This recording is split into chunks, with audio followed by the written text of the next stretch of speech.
All right, today we're diving into a piece of tech that's all about one thing: keeping your most important systems up and running no matter what happens. You can think of it as the ultimate insurance policy for the digital heart of your company.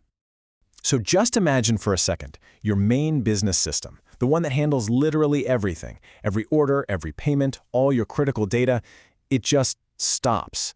That's not just an outage, it's a digital heart attack. And that's the massive problem we're going to solve today. And let's be real here. When that core system goes down, it's not some little IT hiccup. Every single minute of downtime means real money walking out the door. It means frustrated customers who might just go somewhere else. And it means a major blow to the trust you've built. That's exactly why you need a rock-solid insurance plan for your data. So what is this insurance policy I keep talking about? Well, it's a feature called SAP HANA System Replication. And honestly, it's designed to make those catastrophic failures something you just don't have to worry about anymore. So what does it actually do? At its core, system replication is basically creating a live, constantly updated clone of your entire SAP HANA system.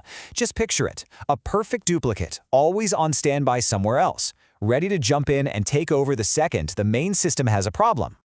Now here's where it gets interesting. This is not a one-size-fits-all kind of deal. Nope. Just like with a real insurance policy, you get to pick your level of coverage. It's all about what you need and balancing how fast you want to go versus how much risk you're willing to take. So let's break down the two big choices you have to make. First up, you've got the replication mode. This is all about how your data gets from point A, your main system, to point B, your backup. The choice you make here is going to have a direct impact on how fast your primary system performs and, more importantly, your risk of losing even a single byte of data if something goes wrong. And this brings us to a really key trade-off. You've got two main flavors here. The first is synchronous mode, or sync. Think of this as maximum security. Your main system will not finish a transaction until it gets a thumbs up from the backup saying, "Yep, got the data, it's safe." It's perfect when your data centers are close, but yeah, it can slow things down a little. On the flip side, you've got asynchronous, or ASYNC. This one is all about speed, especially over long distances. The primary system just sends the data and moves on. It's way faster, but there is a teeny tiny window where you might lose the absolute latest transaction if the primary fails at just the wrong millisecond. Okay, so the second big decision you have to make is the operation mode. Now this defines what your backup system is actually doing with all that data it's getting. Is it just sitting there, asleep, waiting for an emergency, or can it be something more? You've basically got three tiers of coverage. The basic option is what you'd call a warm standby. It gets updates and stays pretty much in sync. A big step up from that is the hot standby. Here, the backup system is constantly replaying the data as it comes in, which means it's ready for a much faster takeover. And then you have the premium package. Not only is the secondary a hot standby, but it's also active. You can actually use it for read-only stuff like running big reports. And that is an awesome way to share the workload and get real value out of your backup hardware. Okay, so you've picked your policy, you've got it all set up. What happens when the worst happens and you actually need to use it? Well, in the world of system replication, that's called a takeover. This is it. This is the moment your insurance policy pays for itself. The primary system fails. An admin hits the big red button, well, not literally, to trigger the takeover.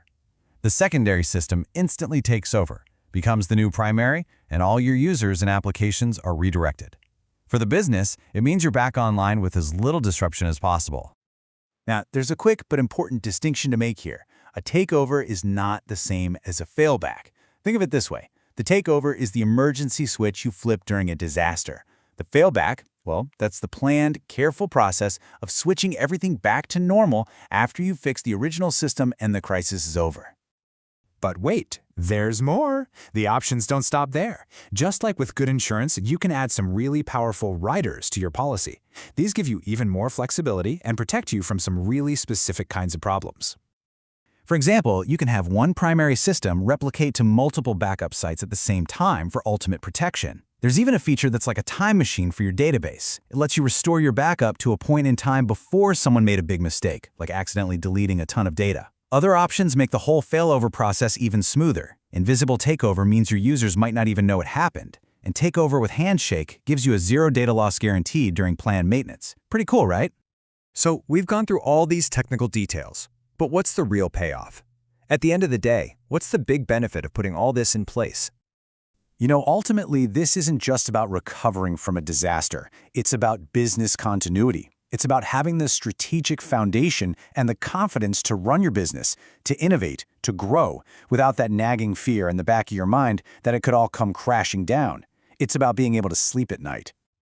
And that quote really just says it all. The goal isn't just to survive a failure. It's to build a system where a failure is just a manageable event, not a catastrophe. And that is the peace of mind you get when you have the right insurance policy for your company's digital core.